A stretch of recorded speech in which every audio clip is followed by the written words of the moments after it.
This is the third decade of my life from 1946 to 1956. I had just completed my freshman year at the University of Arizona. But first, I'm going back to my junior high school days because I happen to have come across an article from the Smiley Junior High School Chronicle about the championship, the ping pong championship. Harold, Shorty, Logston, and I, 8th graders, lost to the 9th graders in the mixed doubles. I also lost my singles match, but that's okay. It was fun, lots of fun. Then I'll skip on to 1944 after I graduated from high school. In the fall, the University of Arizona sororities had teas in the afternoon for possible pledges and becoming acquainted. It was fun. I met a lot of people then. I pledged Kappa and was initiated a year later. And then I lived in the house, the Kappa house, in my sophomore year. This is our Kappa group. They were wonderful. I loved each one of them. Here we are at initiation. I'm in the middle I always wore a flower in my hair. Somehow or other, just something I was used to. The campus was lovely, lined with palm trees and beautiful green grass. In the winter, it was balmy and nice. It was casual, very, very friendly. Somebody's always playing pranks on us, and this happened to be one of them. Very early in the morning, we all heard some kind of a commotion going on in front of the house. So naturally, we had to find out what's going on. So we grabbed our robes, put those on, wrapped our scarf around our curled hair with curlers, and we saw, of all things, a small Carb airplane that was parked in front of the house. The wings were up, nobody about to claim it. And of course, we were in awe. It stayed there for about 2 or 3 days, and finally somebody moved it away. But that's only one of them. Another afternoon, Peter Lawford and Robert Wagner were invited to supper at the Kappa house. It was a fun afternoon. They were charming. While Robert Wagner was playing the piano, Peter Lawford sat on the bench, and he sang a little bit. But it was fun for everybody. So those are just two of the many things that happened at the Kappa house. The January of 1945. My folks were in LA. Dad was transferred from Tucson to Los Angeles. So Jean, being a senior at the University of Arizona, I being a freshman, we kept the house that they had rented before, and we spent the Christmas and New Year's with the folks in California. They lived in a high-rise apartment called the Park Lane. And there wasn't much to do, but we enjoyed it because we were with our folks. We were invited by a friend of my father's, Colonel Nyquist, Pye Nyquist was his name, and his wife, to go to the Rose Bowl game. That was a lot of fun. I'd never done that before. And the weather was nice and balmy. It was wonderful. Then the following summer, we again returned to LA to be with our folks. But the Nyquists were wonderful. That summer, they invited us to, Bernice was an employee of the MGM. She invited us to go and see one of the sets where they were filming Luncheon at the Waldorf. And we were delighted. That sounded like a lot of fun. Ginger Rogers was there with her hair piled up on her hair. lovely style. We just had a glimpse of her. And then practically next to us was standing Walter Pidgeon in his dress robe and his white scarf on his neck, around his neck. He was very, very pleasant. We were able to talk to him for a few minutes. This is all between the filming. Then Van Johnson handed me a personal autographed picture of himself, which I still have. We missed seeing Lana Turner, who was the fourth star, but we've had our satisfaction just seeing what we did. Somebody came up to me and asked me if I wanted to take a screen test, and I said, no way. I was too shy and too nervous to do anything like that, so I turned it down. Bernice also asked us if we'd like to go to a baby shower of a friend of hers because she knew that Elizabeth Taylor would be there. She was. She was a beautiful teenager. I couldn't even take my eyes off of her. She was lovely. So that was our experience with MGM. Sabino Canyon in Tucson was a favorite spot for picnics. It meandered down through large boulders with 7 different falls, and it was beautiful, absolutely beautiful. That was the spot that so many groups of college students gathered to have their picnics. One day, it was getting a little dark and late afternoon. It was time for us to leave. And all of a sudden, I looked down and I saw a scorpion just inches away from my hand. I jumped up, reared back, and I was pretty scared. Thank goodness we were leaving. It wasn't long after that, we continued down through the path, and I looked down and I almost stepped on a scorpion. That sort of threw me for a loop too. I could hardly wait to get back to the car. Well, we were almost there and it was getting dark, and we heard a rattlesnake. You can't see him, but you can hear him. We made it home all right. But after that, I never encountered anything quite as scary as those episodes. I was happy about that. This is just one of my friends at a picnic that we had at Sabino Canyon. Here I am, munching away on whatever. I think I was in charge of the picnic, and we had shredded meat on buns, and it was good. It was fun to plan.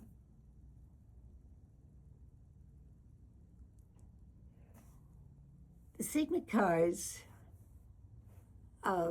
nominated me as one of 5 contestants to be honored as their Sigma Chi sweetheart. I was astounded. There's so many beautiful young ladies on campus. I didn't think I had a chance, and I didn't. I happened to be sick the night of the dinner dance, and so I did not attend. I didn't win, which didn't surprise me in the least, but it was very much of an honor. Lowell Thomas was a friend of my father's and mother. They knew Mother and Dad at DU. He's the very well-known broadcaster and traveler and author of books. He's such a wonderful person. But he was in Tucson. He established this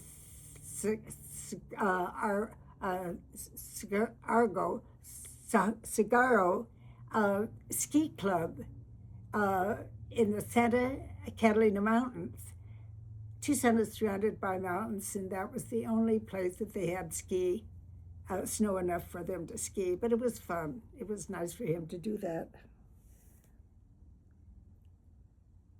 This is his advertisement that he had when he founded the club. Then in June of 1947, my friend Lyle asked me to be her bridesmaid, her maid of honor. And I was thrilled, of course. She was my best friend. Then here she is. There I am, and there she is. She just had the one bridesmaid. That summer that I was home, the summer before I graduated, I didn't have any money, so I thought I better get going and earn a little money. So I had 3 jobs that summer.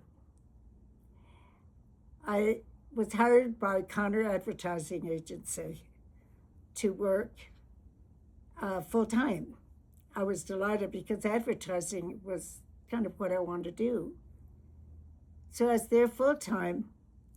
Beside that, one evening a week, I was the lifeguard at the Denver Athletic Club, the DAC. And then on Saturday, I represented the University of Arizona along with 30 other young ladies from other colleges to be on the college board and model. We also were hostesses, so it was an easy job, wasn't anything to it, but it was fun. So that was the way that I earned a little money. I bought just a few things, but it was nice to go back with new clothes. After my junior year of college,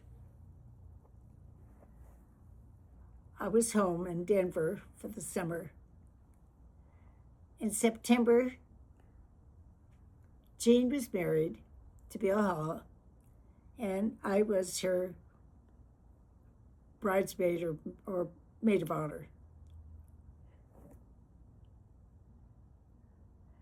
It's funny, but the 2 grandmothers on our side, the Websters, grandmother Simmerly, grandmother Webster, had hats exactly alike. I think they looked at each other and were kind of astounded, but I don't think it bothered them. I thought it was kind of cute. The one in the middle is Bill's grandmother. So after that, I returned to the University of Arizona, and my honoraries were few. One was the Alpha Rho Tau, which is art. Another was Orchesis, which is dancing. Here we are. We had some very excellent dancers. And then I earned an A sweater and a blanket for athletics in the A Club. I'm here somewhere, I guess here. And then my other honorary was Scholastic honorary from my junior year, and I became a member of Spurs. That's what they're called. That's what the emblem is here. Graduated from college and said goodbye to Tucson after 7 years of living there for high school and college. It was a fun experience, but I was ready to go home. The summer that I was home, immediately I thought, I've got to get a job. I want to get a job. So I returned to Connor Advertising Agency thinking maybe they had something for me. They didn't. They said it's a man's world. Advertising is not for women. So I gathered up the few credentials that I had, not much, and off I went in search for a job. I decided to go to the Denver Post and see what they had in the way of advertising. I met Gretchen Weber, who was such a nice person. She said, no, we don't have any openings. But she said, what I'd like to do is have you pose for a picture for the Sunday Denver Post Rotogravure section. I said, sure, that's fine. I was tan and wore colorful clothes, and I guess I looked like fall. So we drove around Cherry Hills area and found a house with a picketed fence, and then the gate was just the right thing for what she wanted. So she handed me a big basket of fruit, and that was it. She took a picture, and sure enough, it was in the paper. I was very honored. In the meantime, I had inherited a dance school from Martha Fry, from whom I took when I was a little girl. we had quite a production the first year at the end of the first summer. And I not only designed the costumes, but I made a lot of them. It was fun. It was a good experience for me, and I loved it. I loved teaching dancing. They were darling children.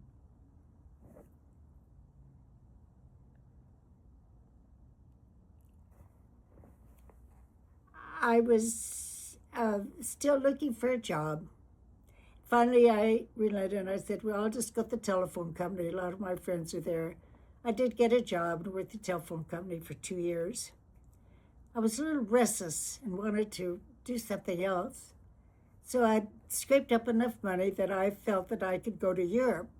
I talked to a friend of mine, Elaine, and she said, yeah, she'd love to go. Let's bicycle. So we were going to go for 3 weeks to bicycle to Europe. It was all set, and then towards the end, close to the time we were to leave, she said her boss would not allow her to have 3 weeks off. So that settled that. I was disappointed, but almost immediately my friend Pat Witherspoon invited me to join her and Ginny McCammon for a 9 weeks trip to see 9 countries. Just about the time we were planning to go, I was thrilled. So this is the MG, the merchant vessel Georgic. Nothing fancy about it, but it was exciting. 8-day trip. Here we are, just landing in Liverpool, England. Here's our waiter. He would do little extra things for us. We had a lot of fun. It was so nice. But here's Pat and Ginny and myself and the waiter. This was England. That was the first country we went to. Then France. And I remember we were standing just about this area. We looked over to the side and we saw a young lady standing up on a ledge. She had a bikini bathing suit. We were shocked almost. It wasn't skimpy at all. It was covered her pretty well. But that was the first bikini we'd ever seen in France. This is Italy. Our third country visit was Italy, which was just charming. I loved it. When we were in Milan, Italy, I have cousins who live there. And we were close enough that I could go and visit them just briefly. They handed me a big loaf of panettone bread to take to the family in Switzerland. So I said, yes, I'll be happy. There I am with the panettone. I'd be happy to take it to them. And these are our luggages. I remember my Valpak was one of Dad's old Army Airpack, and the zipper broke. Well, I was in a fine fix. I didn't know what to do, so I got a big safety pin, and somehow I got it together, and it held up all right. But nothing fancy, just ordinary. From Italy, we went to Belgium, and then on to Switzerland. Switzerland was my favorite. The first stop was Lucerne. I left the girls there, and I took the train to see my 2 great aunties in Aarau, Switzerland. Aarau is between Bern and Basel on the north side. I didn't speak English. I mean, they didn't speak, but a little bit of English, and I didn't speak German, but we were able to communicate okay. It was fun. They lived on the 4th floor of a complex, buildings together. My 2 great aunties were Marta, who was a professional portrait photographer. She had her studio at the base of the building. She had beautiful white hair pulled back in a bun. Lovely person, very sweet. And then her sister, Olga, neither of them were married, had straight bobbed gray hair. She was short, very energetic. She was a kindergarten teacher. And lots of fun. But stayed with him one day and one night. And the evening for supper, she fixed one of grandmother's favorites, which was a plum custard pie. Grandmother used to make her own noodles too. And this is their house. This is the base where her photography studio was. She took this portrait of me. I thought she was a very good photographer. I looked better than I really looked. I looked better in the picture than I really looked. Then we went to Belgium, as I say, after that. And Bruges and the canals were just absolutely breathtaking. They're so old and with so much history. And it was so quiet, and the ducks and the geese were swimming around. It was beautiful. And from there, we went to Holland. And also from Holland, we flew from Holland to Denmark because we did not have German visas. We flew over Germany, but nevertheless, we had to have them for some reason or other. I never understood that. But in Sweden, we went to Skansen Park, where we saw some Swedish dancers, and I was able to get up real close and get some good pictures. All of my European pictures are on slides, and I just leave them there. I haven't printed them up, but it was delightful. Then we went on to Norway, which is our last country, which is gorgeous. The fjords were absolutely wonderful. We met a woman who was a doctor on the train when we went from Bergen to Trondheim. She invited us to her house. We had just a little layover. Oh, no, that was Trondheim, but there was a little layover before we continued on with the train. She invited us to her home, and she had giant strawberries. She had a big bowl of giant strawberries for each of us. I'll never forget that. They were so, so good. Also, we met two officers of the Navy. One was Dagfinn Clark, and he was just charming. He was really charming. And the other, let's see, what was his name? Oops, it's lost. I lost it. I'll think of it. Then we were ready to go home. We sailed back on the Georgic, the same merchant vessel that we came on. And we met a few people on board ship. It was a long trip. This happened to be Gilmore. His name is not Chris. I'm losing it. Gilmore. He was a professional dancer or skater with Barbara Scott, who is well known. He lived in Toronto, Canada, and he was very pleasant to talk to.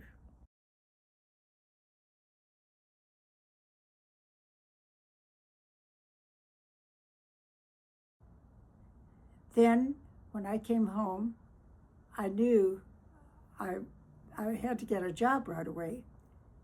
So the best thing I could do was the welfare, Denver Public Welfare. I was a social worker for the first time. I was hired, shown my desk, and I didn't know up from down. I didn't know what was going on. I was there in limbo. I looked at my desk and thought I better get busy and start reading some of my cases so I know what to do. I was at my desk in the morning, and then I was in the field, you might call it, or my district, my area, in the afternoon. I was assigned to Five Points area, which is north of Denver and a very scary neighborhood. However, I was young enough, I guess I thought I could tackle just about anything, or I didn't think, I just thought I would be able to do it all right. Well, I learned quickly, and I really liked my job. I traveled on the bus or streetcar, no car, and I really became acquainted with the neighbors. I enjoyed them. One woman had 8 children. She was not married, divorced, and she started a tamale shop to bring in the young folks so they wouldn't be loose on the street. She was delightful. I found myself so taken by her that I was in her home until about 5 o'clock in the evening. It was getting dark and I'd get the bus to go home. So I hightailed it out of there very quickly.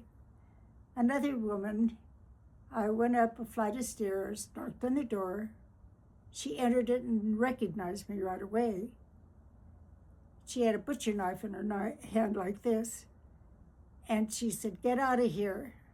She knew I was the welfare worker to come and check on her. So I scooted down the stairs and on to the next. Another one, just as I pulled up to her place, she came home in a nice spanking white uniform. And I knew right away that she'd had a job, which she did not report before. So I addressed her and I said, "Oh, it's wonderful that you're working. It's wonderful you have a job. Isn't that great? I'm so happy for you." And I went on, she said, "Shh, don't tell anybody." And I said, "You should be very proud of this." And she kind of mellowed a little bit, so everything smoothed out all right. But with those experiences, I thought, no, the welfare isn't for me. That's why I decided to go to CU Extension to get my teaching certificate and become a kindergarten teacher, like my 2 traveling European friends, Pat and Jenny. And I'm so happy I did, because I was able to get a job right away at Ellsworth School. And then they had, the second year, there was only 1 available kindergarten, so they transferred me to Stephen Knight School, which is wonderful. So I was there until we were married, or during the time we were married as well.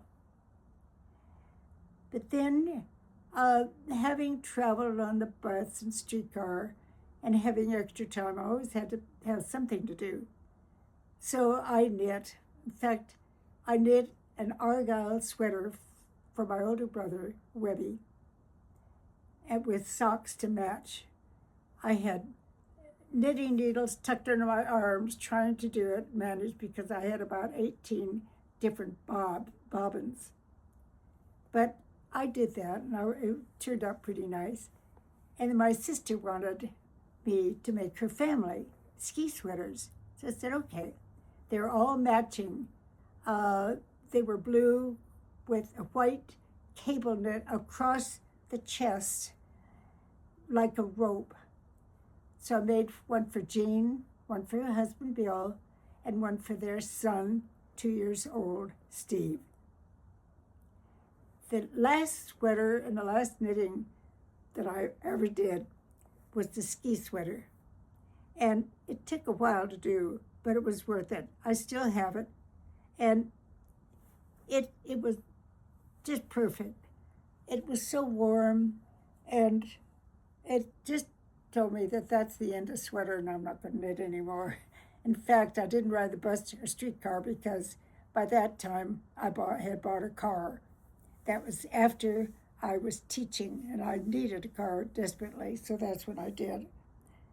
So this is the sweater and the jacket that I have. So that was the end of that. And I had different new skills and things to develop, which was a little different than knitting. I was a little tired of that.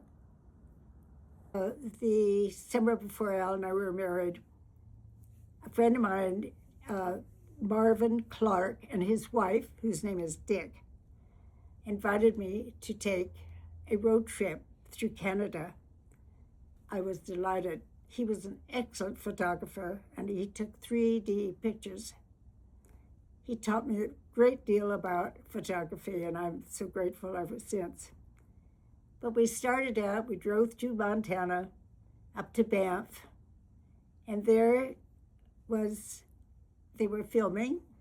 I don't know the name of the picture, but I happened to be at the base of a curve that led up to the hotel and down, and there stood Victor Mature all by himself. No tourists, nobody else around. So I approached him, and I squatted down and asked him if I could take his picture, and he said, sure. So I took his picture, and we chatted a little bit. Then he drove up and around. They took the shot several times. That's kind of fun.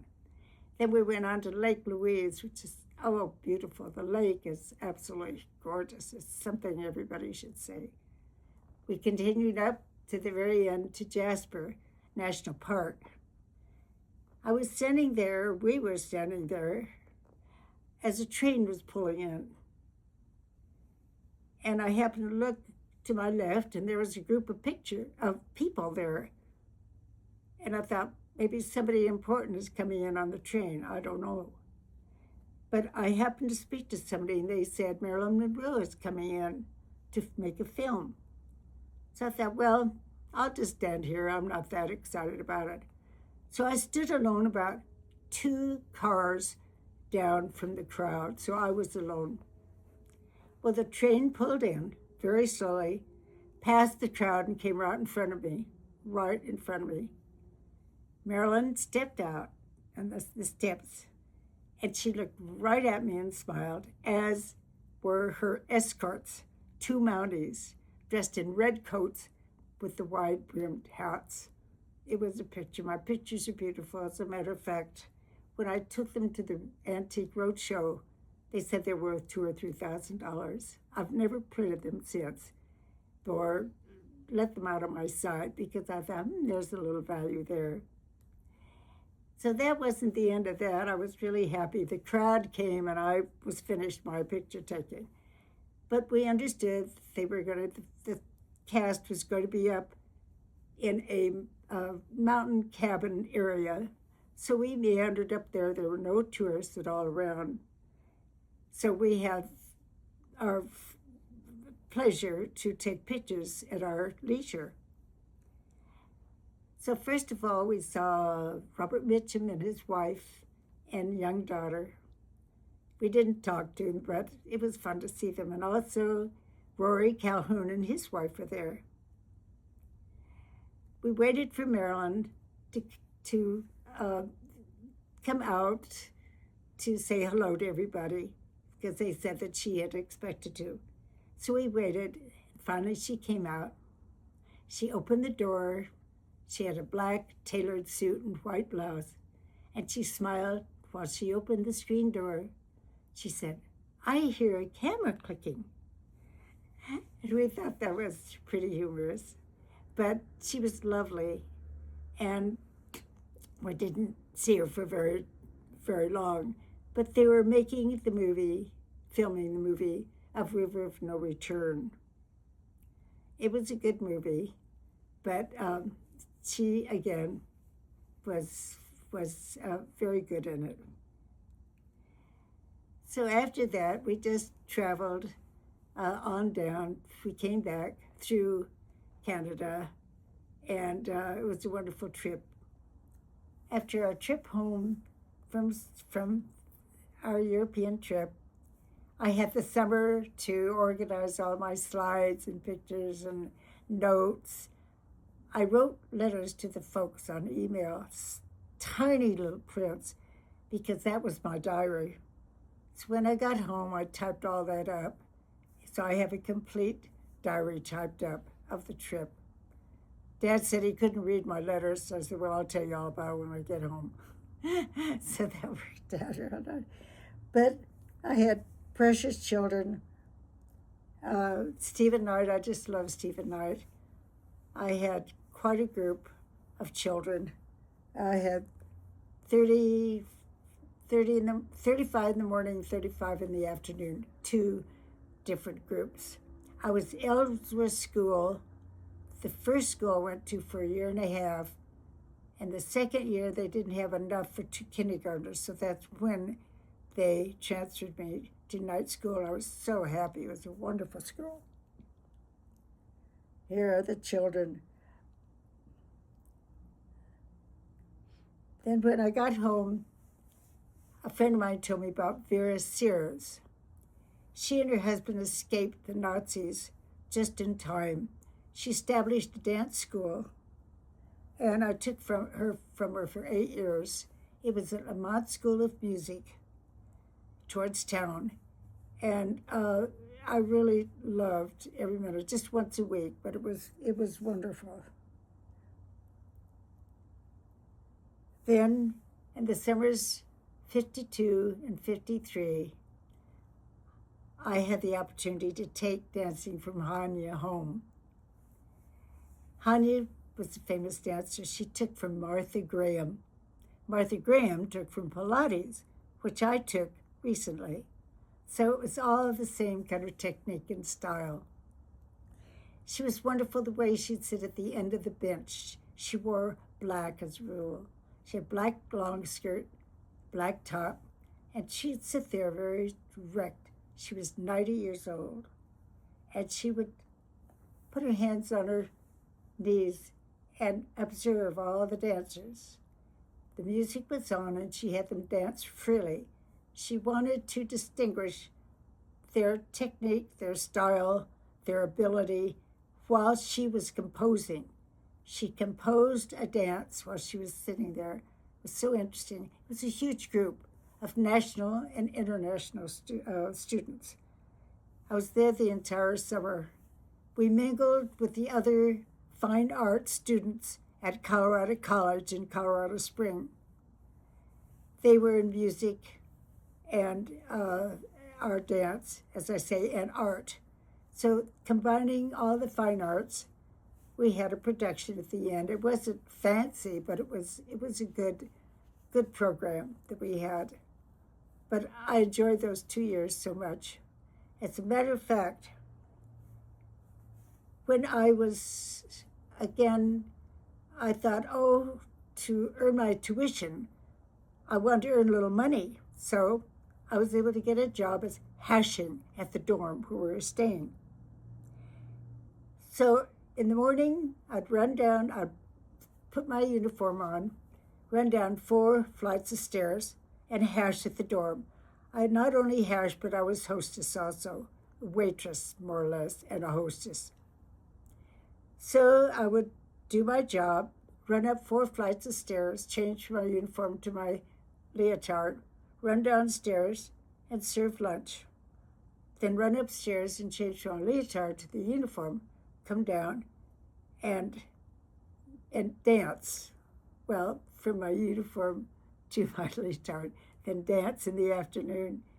Then same thing, run upstairs, change, hash for dinner, and upstairs, and then the evening was on my own.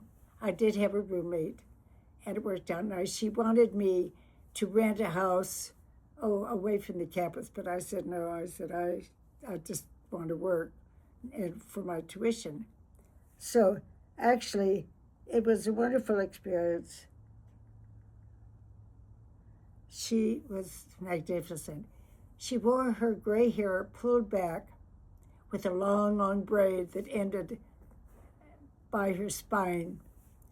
And at the end of her braid, she would attach a hollyhock, which is about this big.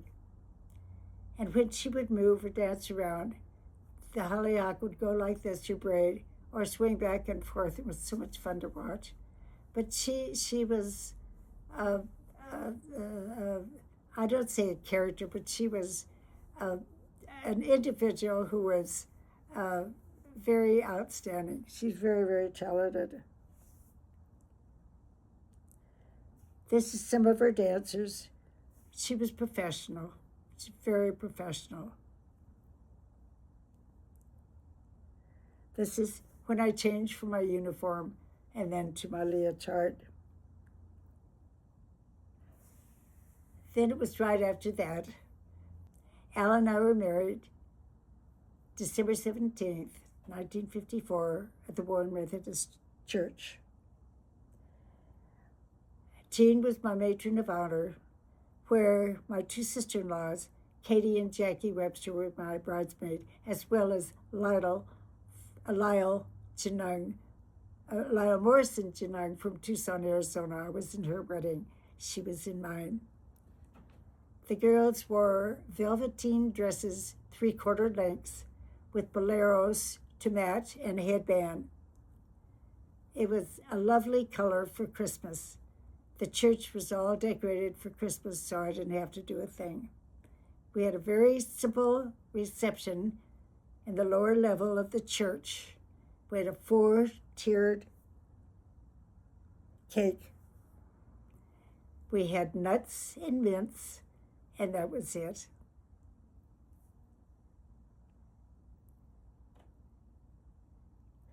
Dad and Mother, this is a picture of them standing in front of our home in Crestmore. They had then built a new home in Crestmore.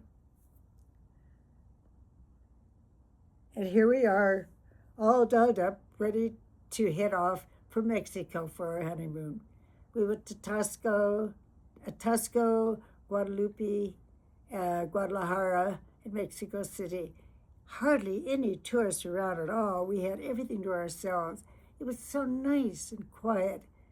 And it was just a wonderful time for us to be together. Here we are at a table. The waiters were so extra special nice to us. And it wasn't crowded at all, so we had special attention.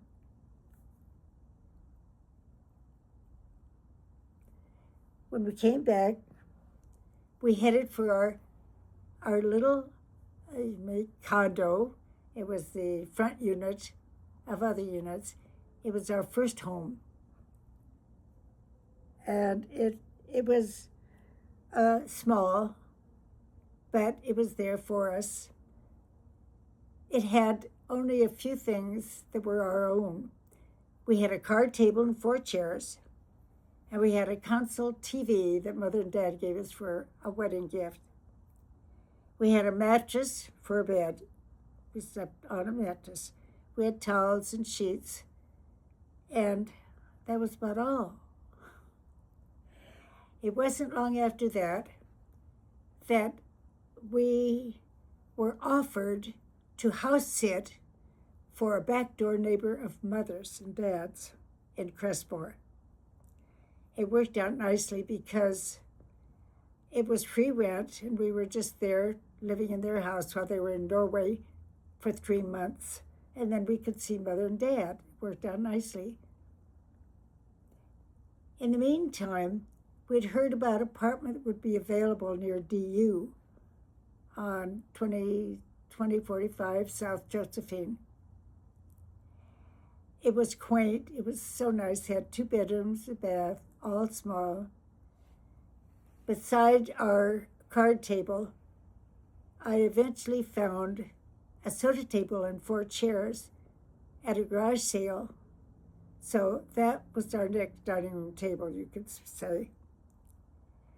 In the meantime, I bought a couch and a chair.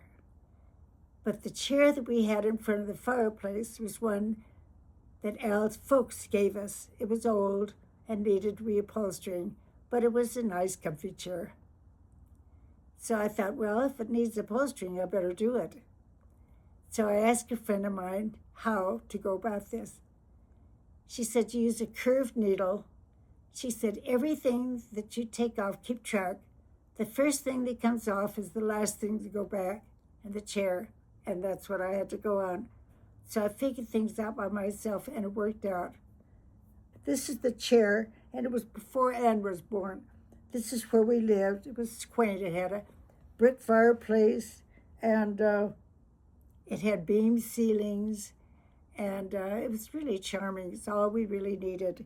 I was teaching school, Al was at work, and we had 2 years before children. But this was the chair that I had done. I should keep up with these pictures, honey. This is the soda table and chair that I refinished. I had a tabletop, a larger tabletop made. I had 4 wooden seats made. I took it all apart, painted it, and assembled it, put fabric here on the, and we still use it.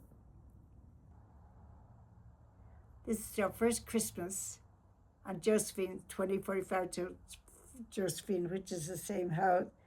We went all out for the tinsel. That was mainly what the tree was all about. Al and I went everywhere. We especially loved to go in the mountains in Colorado. In the fall, we would go up and see the aspen leaves. We'd even do that after we had a family. We'd go out every fall. It was so beautiful up there. This is one of the first pictures I took of Al. I had an Argus C3 camera that I used when I went to Europe. It was very wonderful, and it took good pictures. Here he is with his, I don't know if he had a name for it. I can't remember what it is, but this is when we went skiing one time. And here are the aspens again. They're so absolutely beautiful. He can't take a bad picture. And here we are in one of the parks. We just were very casual what we did. We didn't go to any big concerts or anything like that. We just were happy doing simple things together. And again with the aspens, and then we loved to go up and by the lake, take a picnic, and spend the afternoon. Then after we married, we went to California with the family. And this is a reminder. And here we are at the famous Surf and Sand in Laguna, where we'd always go as a family. Then it was in our 80s when I wanted to go to Europe and have Al, he was up to it enough that he could do it, but we went to the British Isles. It was my last big trip, but it was a wonderful trip. We had a great time together. And that was it.